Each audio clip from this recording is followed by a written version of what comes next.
So don't forget to follow me on Instagram, High Carb Health. Hit the follow button and click on the green H to see what I get up to. What I eat, what I do, it's all here. You can follow me on what I eat as well. So check it out, guys.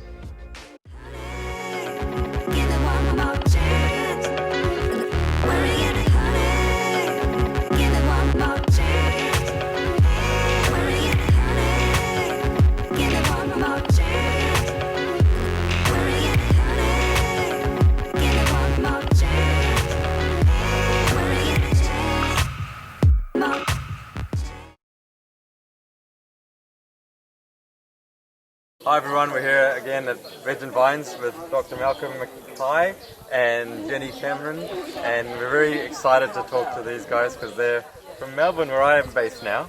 And I'll just let you guys introduce yourself a little bit, you know, what you guys are doing, and yeah, just talk about your qualifications and so forth. I'm Malcolm Mackay. I practice as a GP in Melbourne. I don't consider myself an alternative practitioner, but I do recommend a whole foods plant-based diet because for many chronic diseases it's the safest, most effective treatment. But outside of medical practice, I work together with my partner Jenny and to provide seminars, to run a website and other social media, and we also provide 6-day immersion events. And I'm Jenny Cameron. My background is as a research librarian, but I'm now qualified as a nutritionist. So I work with Malcolm in doing all the things that he just mentioned, as well as, I'm sort of the one behind the website. He writes the content, but I put all the bits together and find the resources. So I combine my skills as a librarian with I like to connect people to the best sources of information to help them with their journey. Fantastic. Now, Malcolm and Jenny's website is amazing, and so we're going to put the link in the description below, so you must check out this website if you want to know anything about whole food, plant-based and different disease conditions and this evidence behind that. It's really important to check it out, isn't it? So what I wanted to talk to you guys about today was firstly starting off with why a plant-based diet is so effective, and also just some of the evidence behind the benefits of a plant-based diet, and also around animal protein and what the evidence says about that. Okay, a nice, very broad question.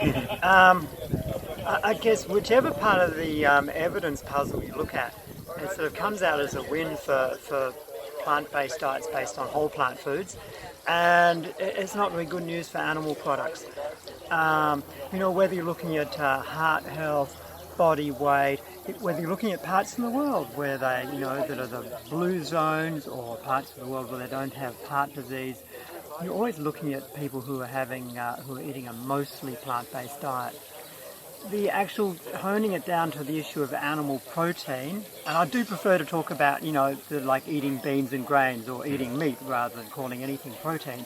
But if you look at animal protein, ever since its discovery, it's been overrated. We don't have a protein deficiency when we eat enough calories. That's been well established. And over the recent decades, the whole sort of is it fats, is it sugar argument has sort of given a free pass to animal protein. And even the term like it's good, it's lean protein, denies the fact that this is not good fuel for our body. This stresses our kidneys. Animal protein actually raises cholesterol. Animal protein promotes cancer growth. When you come away from that, the protein from animal sources is not innocuous at all. I don't even recommend protein supplements from plants, but when you're eating plant proteins, no matter how many beans you eat, no matter how many oats you eat, plant proteins have a different composition and don't seem to have the same sort of associations with health problems, the same adverse biochemical effects that animal proteins do.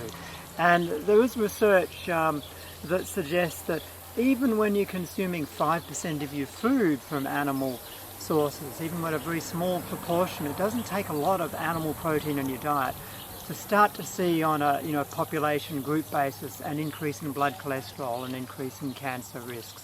So it would seem that the threshold for optimal health and animal protein intake is at a very low level of animal protein. Fantastic. Anything to add, Jenny? No, it's okay. Nope. So the other thing that I found really interesting in your talks today was your discussion around oil.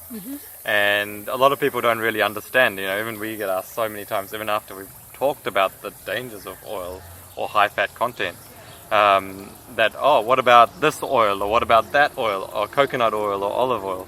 So just talk a little bit about, you know, the dangers of oil and why we shouldn't include oil in the diet. Well, there are several approaches to take to this.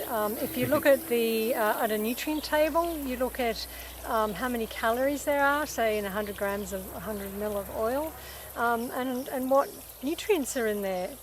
It's got no protein, no calcium, no fibre, no zinc, no iron, tiny traces of some vitamins. So I call that a junk food. So at that level, just without even looking at any of the health damaging effects of oil, it's calorie dense. It adds so many calories to a meal without someone even noticing. So my talk was on calorie density, and oils are the most calorie dense food. They are pure fat that you can include in your diet. So, but there's many other reasons we recommend. There is a science that adding oils slows down blood flow. There's even evidence of its role in cancer growth. So there's so many reasons, apart from the fact that it's just pure junk food. So if I told you that it's okay to add sugar to your salad, you would know there's something odd about that. But why would we think that adding something that's been stripped of all its vitamins, minerals and fibre would be a healthful item? But it particularly plays a huge role in obesity, in just adding calories for no benefit. And in clinical practice, continuing to have that little bit of oil can just make the difference.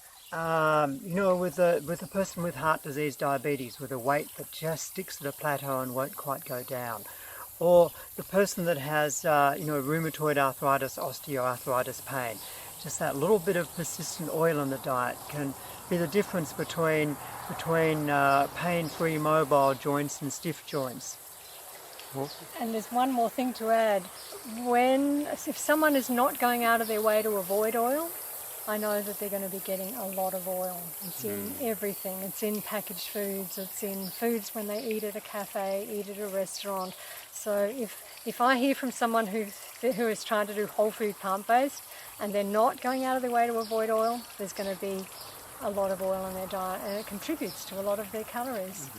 Really, really glad you could join us today, and very excited to see you guys again in Melbourne very soon. Good. It's been great hanging out with you. Yeah, I was going to say that. The It's great two of hanging you. out with you. Yeah. Really enjoyed it. Yeah. Yeah. Awesome. Thank you.